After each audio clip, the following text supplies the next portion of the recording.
Doutora Nise, boa tarde. Registrar a evidente qualificação do seu currículo e seu histórico de bons serviços prestados dentro da sua especialidade. A senhora citou durante a sua fala, tangencialmente, a obra do Viktor Frankl, né? E eu faço duas citações apenas referentes à obra desse mesmo autor tão relevante. Pode-se tirar tudo de um ser humano, menos a liberdade de escolher a sua atitude em qualquer circunstância, escolher o seu próprio caminho. Ele diz outra coisa também muito importante: a coragem da confissão eleva o valor do testemunho. Faça esses dois registros, porque a senhora se apresenta aqui na condição de cientista, especialista médica, ainda que, na minha vontade, fosse apenas como testemunha. Como cientista, especialista médica, a senhora seguramente concorda que existe uma hierarquia ou escala de evidências científicas no tocante a sua qualidade e aceitação. Perfeito. A senhora pode verbalizar no microfone? Sim. Ótimo. Dentro dessa escala de qualidade, eu solicitei ao professor Paulo Martins Filho, da Universidade Federal de Sergipe, que analisasse 2.807 estudos no mundo todo, com base nas diversas bases de dados científicos, aquelas de maior qualidade. A senhora certamente, como especialista, reconhece também que revistas científicas, publicações científicas têm diversas gradações de qualificação, aceitação e credibilidade, correto? Sem dúvida. Perfeito. O estudo do Dr. Paulo, para não tomar muito tempo de todos nós, chega a 14 estudos internacionais da mais alta qualidade, que cuidam da questão da cloroquina e hidroxicloroquina, em todas as fases, pré-contato, pós-contato, leves, graves. Nenhum deles recomenda o uso. Absolutamente nenhum deles. Então eu pergunto a Vossa Senhoria, qual é a motivação para uma cientista, uma médica como a senhora, manter uma opinião que fazia sentido em abril de 2020, hoje, já em junho de 2021? Os estudos que a senhora traz e apresenta, eu estou vendo uma pilha de papel, me lembra a sua antecessora, a doutora Mária Pinheiro, que gosta também de material impresso. Pilhas de papel não substituem as publicações. Alguma dessas publicações impressas está publicada numa revista, num estudo desta qualidade referida? Sem dúvida, senhor senador. Pois não, a senhora pode indicar? Que eu disponibilizo aqui os estudos, a Henry Ford Foundation, né, que fez o estudo da hidroxicloroquina. Nós temos também diversos estudos com relação à doutora, a senhora pode indicar a publicação científica? Sim.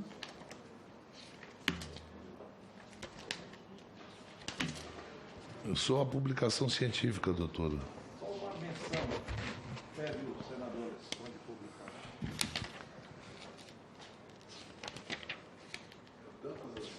Acho que tem muitas. É que nenhuma delas corresponde ao padrão científico referido. A gente está falando de estudos, doutora, para facilitar o seu trabalho.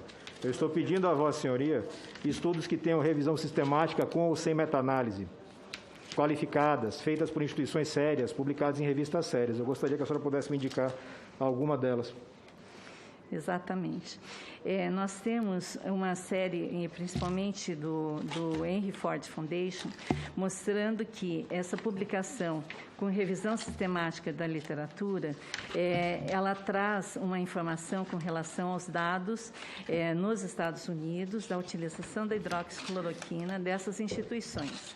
Uma outra solução que foi da organização desses estudos mostra que a hidroxicloroquina e a cloroquina são opções terapêuticas bastante importantes. A senhora está com um pouco de dificuldade. Eu vou pedir ao presidente que depois aguarde esse seu envio desse estudo não identificado pelos seus colegas especialistas. Não, a senhora está entregando uma pilha de papel que significa muito pouco para a CPI, porque efetivamente não corresponde àquilo que os seus colegas cientistas, médicos especialistas referendam como conhecimento de alta qualidade. Lembre bem, doutora, a gente não está tratando aqui da autonomia do médico. O médico, no seu trato com o paciente, tem autonomia, nós sabemos disso, nenhuma discussão nesse sentido há na CPI. Há sim a discussão da política pública que foi traçada, aparentemente com base em evidências científicas de baixa qualidade ou insuficientes. Como a gente está com dificuldade para essa resposta, vamos passar para a segunda pergunta. A senhora consegue esclarecer a CPI de qual seria a motivação de todos os órgãos de regulação dos países mais desenvolvidos terem rejeitado esse tratamento? a partir do mês de abril de 2020, e depois, sequencialmente, vários foram. Num primeiro momento há uma discussão, como sempre acontece numa pandemia, porque nenhum país sério imagina deixar seu cidadão morrendo, asfixiado. Nenhum país sério imagina que vai deixar sua economia definhar. Todos procuram soluções rápidas e baratas. Só que muito rapidamente isso aconteceu, do ponto de vista de revisão. A senhora, respondendo ao senador Renan Calheiros, a senhora citou que na ciência, ele perguntava sobre um dos vídeos que a senhora editou e publicou, a senhora dizia era com base no conhecimento daquela época. E tem meu respeito, porque efetivamente em abril, talvez em maio de 2020, existia ainda uma discussão consistente sobre esse tema.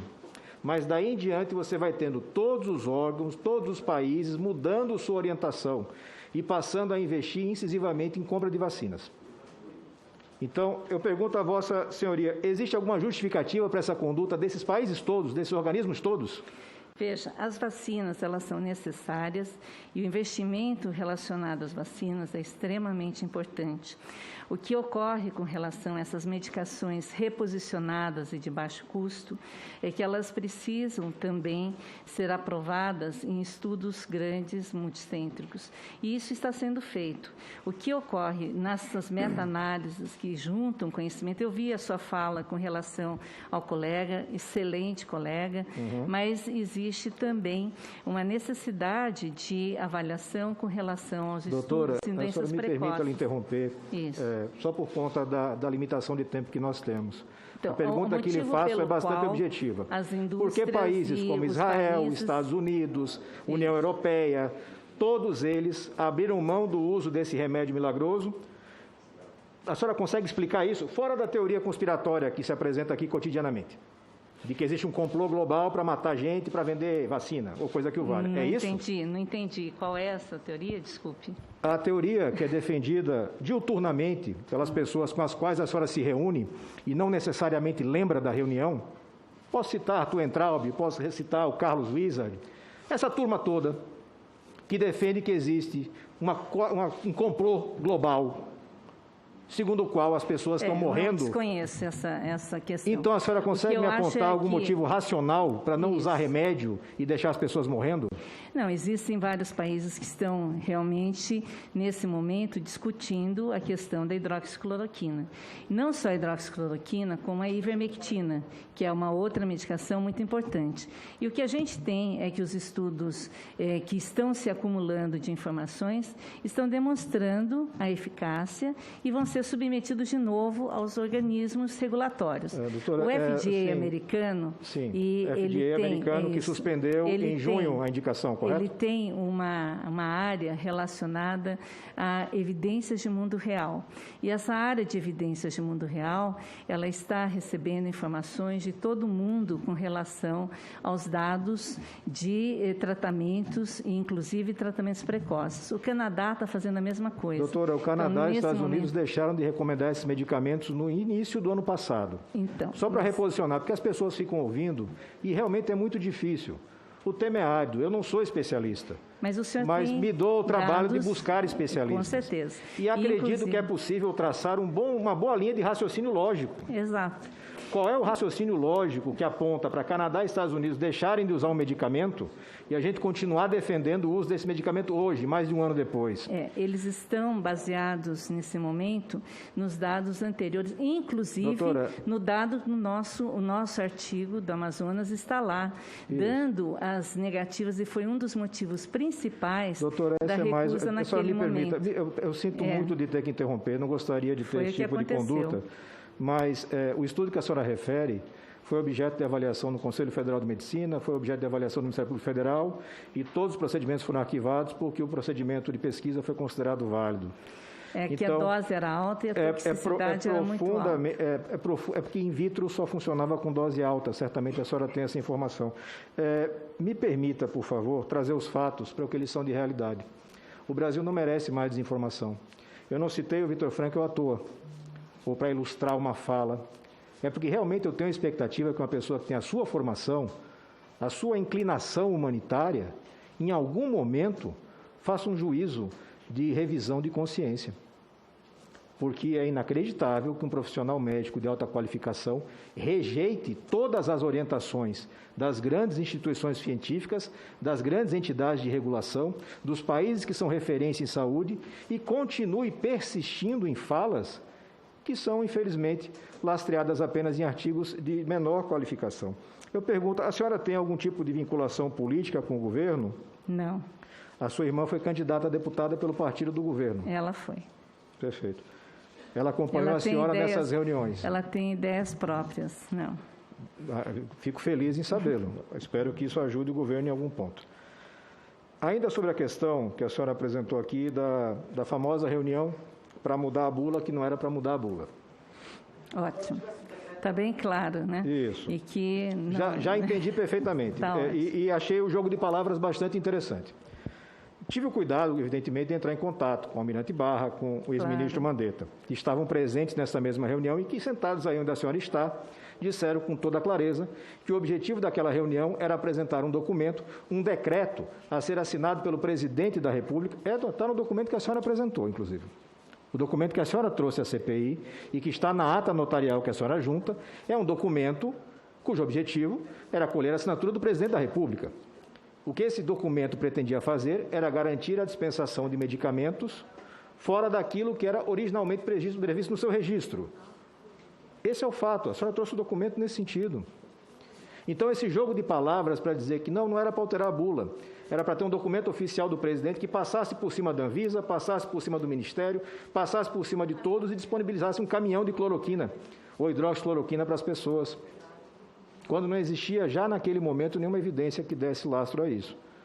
A senhora não confirma que o documento era destinado a ser colhida a assinatura do presidente da República e alterar a política de distribuição desse medicamento? Eu não participei da consecução desse documento. Mas a senhora leu o documento, a senhora juntou até uma ata notarial sobre ele. Exatamente, eu recebi depois a questão do documento. O documento está datado de 6 de abril, se eu não estiver enganado. Mas eu não participei dele. A senhora, inclusive, faz uma ressalva no documento que a senhora juntou, a ata notarial que a senhora juntou, a senhora faz uma ressalva de que iria expor o presidente que não era o formato. É óbvio, isso não é pesquisa clínica, isso não deve ser feito jamais. Mas ainda assim a senhora participou de uma reunião onde o doutor Luciano Dias, que espero já esteja convocado, e pelo amor de Deus, presidente, como testemunha, para que a gente possa ouvi-lo com o rigor que a lei exige, e a senhora participa dessa reunião, conduzida pelo ministro, hoje ministro da Defesa, então ministro da Casa Civil, general Braga Neto, com o objetivo específico de viabilizar ou facilitar a dispensação desse remédio. Não foi esse o motivo da reunião? Eu não sei se esse era o objetivo real da reunião. Eu participei da reunião como convidada para discutir as ações da hidroxicloroquina e não para mudança de bula por decreto. A senhora recebeu previamente aquele documento, doutor Luciano? Não, recebi depois o documento, exatamente, aliás, era um draft, né, que garante que não é a mudança em bula. Senador Alessandro, o contra-almirante disse que se foi até ríspido, coisa que ele, depois ele até ficou chateado, porque ele foi muito ríspido quando viu esse documento trocando a bula da cloroquina. A senhora, e ele disse que a senhora estava na sala. A senhora não estava na sala? Eu estava na sala, mas eu não tinha acesso ao documento. Não falei isso. A senhora estava na sala. Eu estava na sala. Não disse que a senhora teve acesso. Isso. A senhora estava na sala. Ele foi ríspido? Eu não achei que ele foi ríspido. Tanto Bom, então é que ele depois... Ele é um contra-almirante, né? Não, ele realmente não foi. Contra-almirante, ele não ia aqui não foi ríspido, jogar a carreira dele fora para inventar uma história. Isso. A senhora estava na sala. Bom, ele... Qual foi a posição dele naquele momento que ele viu o documento? A senhora lembra? Não, ele simplesmente falou que ele seguia o que o doutor Mandetta tinha falado, que não estaria, nesse momento, fazendo modificações na indicação da hidroxicloroquina. Mas baseado... Se não tinha nenhum documento lá, doutora... Exatamente. Isso. Da onde surgiu essa conversa de mudança? Não, nós conversamos naquele dia então sobre tá a bom. RDC. O senador Alessandro, eu fiz essa discussão com ele sobre a RDC, exatamente.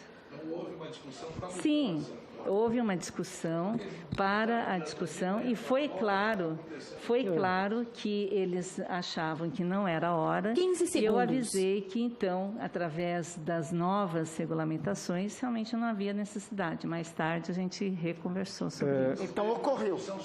Não, a reunião ocorreu, a reunião teve um debate sobre a questão da hidroxicloroquina e das suas indicações. Tanto o ministro quanto o Barra Neto achavam que não era a hora, então ficou de, eventualmente, a gente ter reuniões. Eu até me dispus a mandar mais tarde uma solicitação de reunião, que a gente não precisou fazer, porque aconteceu uma sequência que o paciente poderia receber com o consentimento informado, através da legislação, pelo direito do médico de prescrever. Então, não seria o caso, ainda com os dados que existiam, de se fazer qualquer solicitação, mesmo com relação às ações que o Ministério da Saúde quisesse. Eu aceitei, ele foi extremamente comigo, eu não percebi nenhuma indisposição, ele foi extremamente correto, ele me deu até a possibilidade de eu marcar com ele reuniões para poder discutir esse assunto. Então, eu não vejo nenhuma irregularidade em você, dentro de um gabinete da presidência da Casa Civil, com o ministro Braga Neto, com o ministro da Saúde, com o almirante Barra, que isso não é um gabinete paralelo, isso é um gabinete de informação do governo. Só para ajudar e eu a senhora. Participei dessa solicitação para conversarmos. Então, de forma alguma, isso se pauta por uma relação externa. Inclusive, eu tomei o cuidado de conversar com o assessor do ministro Mandetta antes de ir para a reunião, através do Dr. Denizar Viana, explicando exatamente essa preocupação com esse momento em que nós estávamos dentro da pandemia. Então, é tudo dentro de um governo que é um governo único. Não, esse governo, ele lembra muito mais um governo esquizofrênico, mas eu não vou fazer como alguns colegas que tentam dar diagnóstico ou receitar. Eu quero deixar bem claro que a minha participação é interna. Então, certamente não é um governo que tem postura única. Me permita só lhe dar uma informação, partindo da premissa que a senhora não saiba e não da premissa de que a senhora está mentindo deliberadamente. O Arthur Entraub, com quem a senhora tem contato e que fez esse chamamento inicial, anunciou com toda clareza, numa live com o deputado federal Eduardo Bolsonaro, que se o problema era não constar na bula, ok, vamos mudar a bula, não tem problema. Bom, aí é uma questão Perfeito. Que eu não tenho então, como assim, discutir. E só para encerrar, senhor presidente, efetivamente, eu quero dizer que ainda tenho a expectativa que a senhora, em algum momento, consiga fazer a volta e recuperar a credibilidade que a senhora merece pelo seu histórico. Mas continuo dizendo com clareza, é inaceitável um profissional de alta qualidade rejeitar os estudos técnicos de entidades qualificadas e tentar valorizar ou divulgar estudos que foram encerrados, como é o caso do estudo da Henry Ford, por exemplo. A senhora sabe que esse estudo foi descontinuado porque ele não gerou os resultados que a senhora está dizendo. A senhora tem consciência disso? Na realidade, eu quero dizer o seguinte, eu estou nesse momento... A senhora tem consciência de que esse estudo que a senhora citou para a CPI como lastro científico foi descontinuado pela própria entidade porque ele não gerou nenhum tipo de resultado que indicasse proveito no uso da hidroxicloroquina? Não foi essa informação que eu tive. Qual foi a informação que a senhora teve? A informação que eu tive é que ele foi publicado, ele tem um lastro científico, sim, e ele tem uma evolução benéfica dos pacientes. Foi essa informação que eu tive. Eu vou pedir a juntada do documento posterior. Mas assim, foi essa informação que eu tive dentro das informações. Foi publicado, mas a senhora não leu a publicação. Não, eu li a publicação. Então, foi publicado. Sim, ele foi publicado e ele teve uma evolução benéfica e a gente tem aqui uma importante contribuição. Esse estudo, ele começou em abril de 2020, ele foi encerrado em dezembro de 2020, encerrada por não demonstrar evidências suficientes. Isso pode ser encontrado em vários documentos. Isso foi formalmente comunicado aos órgãos americanos, salvo engano, em 21/12 de 2020. Nós não conseguimos encontrar nenhum outro tipo de estudo na Fundação Henry Ford. Essa informação eu não tinha. Pois é. Ela é de dezembro do ano passado. Então, da mesma forma como é também do final do ano, começo do ano, a informação de que o estudo feito pelo Instituto de Medicina Tropical do Amazonas, em nenhum fórum onde ele foi questionado, houve apontamento de irregularidade ou crime. E a gente está vendo aqui diariamente acusações reproduzindo informações que já são sabidamente falsas por quem reproduz. Eu tenho que confessar para a senhora, isso me assusta, porque eu não consigo compreender como é que uma profissional da saúde se dispõe a uma exposição deste tamanho.